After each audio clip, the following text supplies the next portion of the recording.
colleague from Illinois, Mr. Roskam. The gentleman from Illinois is recognized.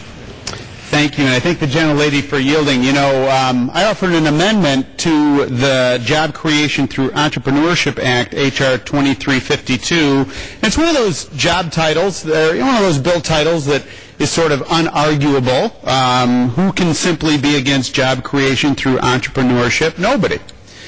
So I put forth an amendment to bring some predictability to this entire debate that we're having, or frankly that we're not having, about the death tax, because the death tax, as you know, is a crushing tax. It's a tax that is imposed on success that has been created many times through generations who have worked and ironically paid taxes on their businesses and are looking for some sense of predictability into the future. And what is happening coming from this Congress is sort of an orthodoxy that has developed that says we're going to sort of make it up as we go along. And here we have the Energy and Commerce Committee that has been dealing with foisting another tax burden. The chairman of the Ways and Means Committee characterized this, and I'm paraphrasing, as a tax that is the cap and tax initiative. There's no other way to describe it.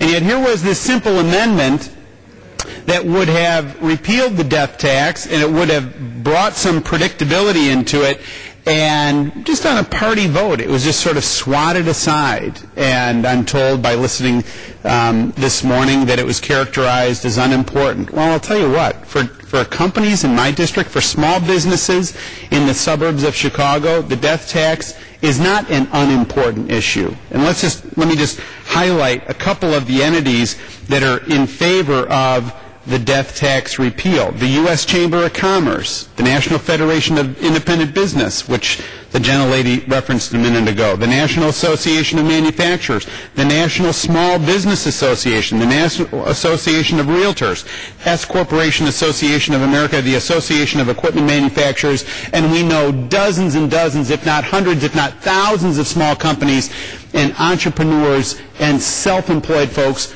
who understand fundamentally how important this issue is. So for it to be characterized in sort of the inner sanctum of the Rules Committee as unimportant, when all of these entities have stepped forward and said, no, this is vital.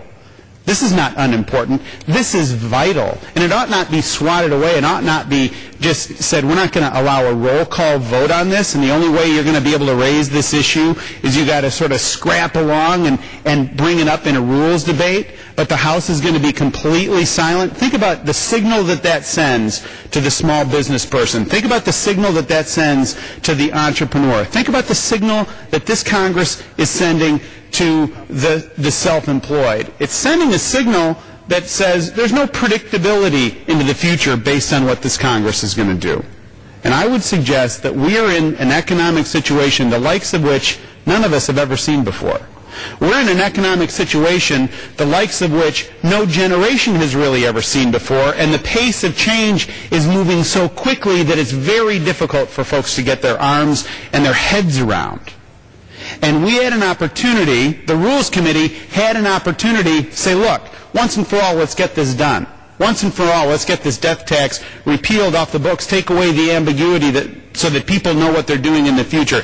It is said that up to $25,000 a year is spent by small businesses on average just for attorneys and consultant fees in order to figure out how it is that they need to arrange assets and putting it in different places, entitling it in certain ways so that they can best get the advantage for their families. And for a Congress that has come along and sort of given lip service to small business and given lip service to entrepreneurship. I mean, think about it. This job title, this bill title that we're talking about right now, Job Creation Through Entrepreneurship Act. I mean, hey, fabulous little language. But you know what?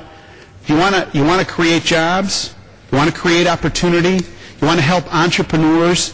The way to do that, in part, is to repeal the death tax. So I'm really disappointed that the majority on the Rules Committee was just entirely dismissive of it, sort of plugging their procedural ears and unwilling to offer the opportunity to simply have a debate in the people's house, to have a debate about the death tax. What is it that is so unpleasant? What is it that is so difficult? What is it that is so politically folks are gun-shy to take this issue up? You know what it is? It's the clarity with which this issue speaks throughout the entire country. And I think that this Congress has missed a golden opportunity, and it is with deep regret that I stand in opposition to this rule and will yield back the balance of my time.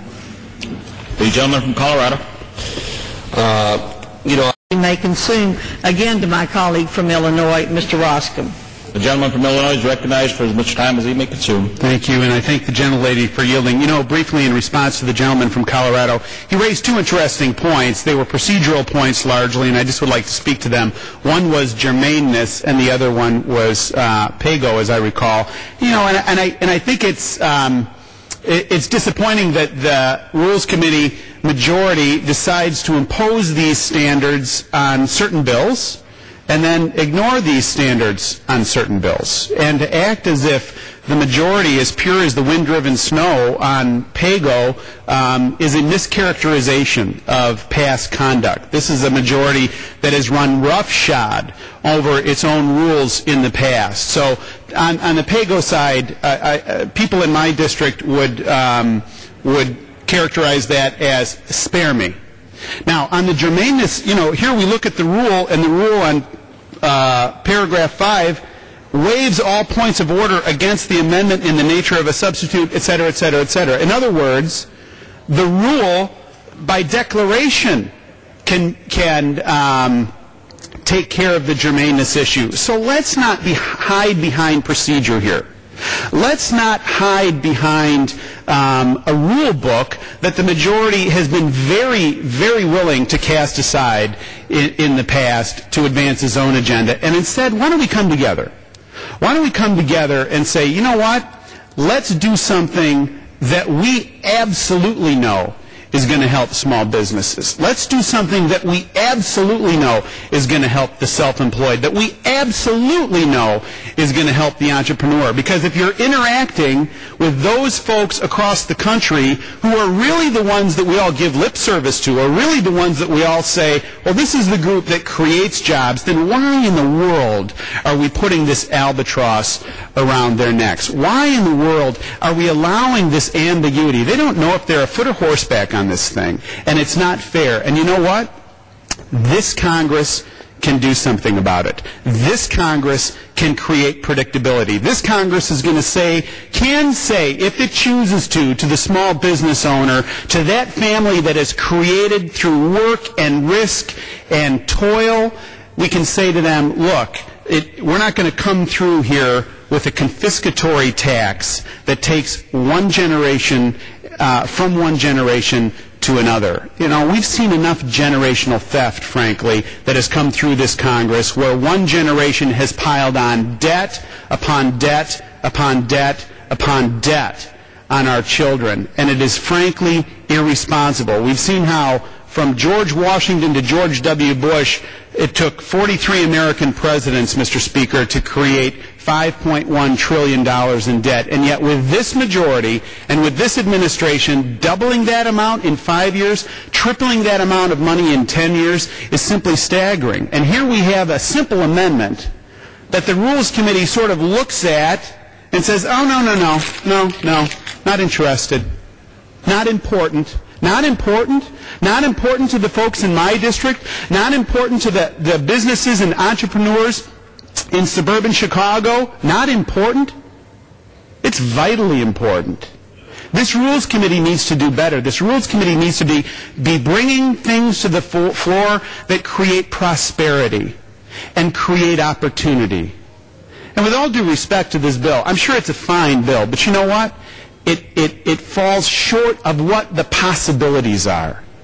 Because when something is so important as the predictability of the repeal of the death tax is simply swatted away, Just sort of, no, all the Democrats, yes, or all the Democrats, no, all the Republicans, yes, and that's the amount of discussion it gets?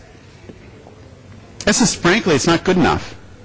It's not good enough for the constituents that I represent, who are deeply disappointed in the way in which this rule has come about. So I stand, the underlying bill could be fabulous, but you know what? This rule is deeply disappointing, and I urge opposition to it, and I yield back to the gentlelady. Gentleman yield back. The gentleman from Colorado. Thank you, Mr. Speaker. There are many things in this bill